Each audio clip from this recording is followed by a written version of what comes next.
Now for what's happening at the FIM, William Harvey, a Flint native violinist, composer, and conductor returning to Flint to perform his original composition.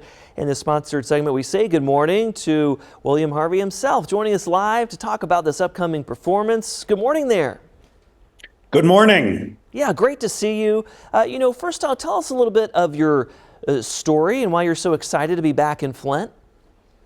Well, I was born in Flint in 1982. My parents, my dad was writing for the Flint Journal, my mom occasionally as well, and also taught piano at Flint Institute of Music. But we moved to Indianapolis when I was 4, and I have not been back that much since.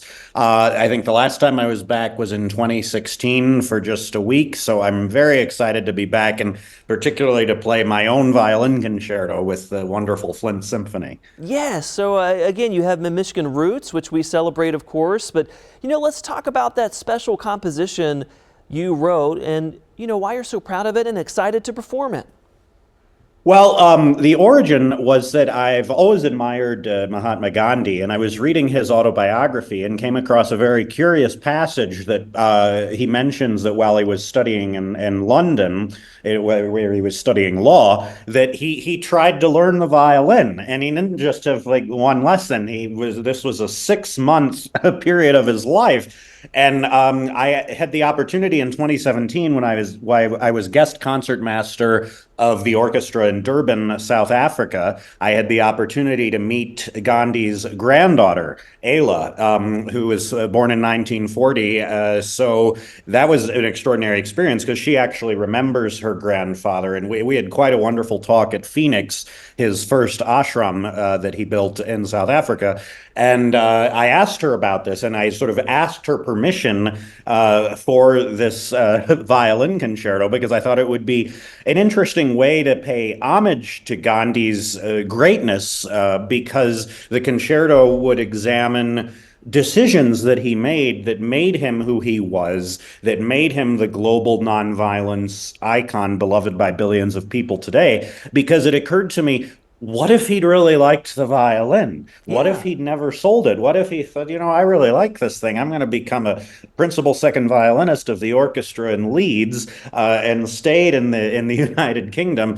How would history have been different? And reading his biographies by Ramachandra Guha, I noticed that at every stage in his life, somehow he was faced with these enormous and difficult decisions. And with the benefit of hindsight, we can see he always made the right one. So this is, in a way, a biography of a very great man turned into a concerto for violin and orchestra. Wow, that is quite an interesting, in-depth backstory there. You can tell that you have channeled your passion into this music.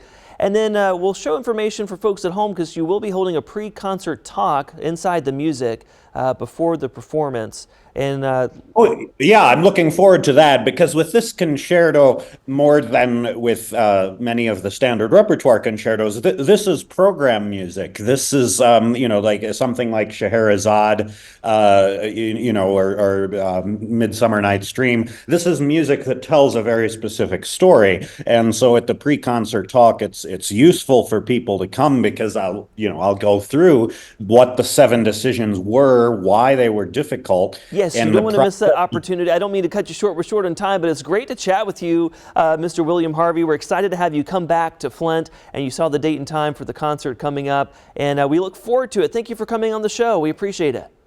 Thank you very much.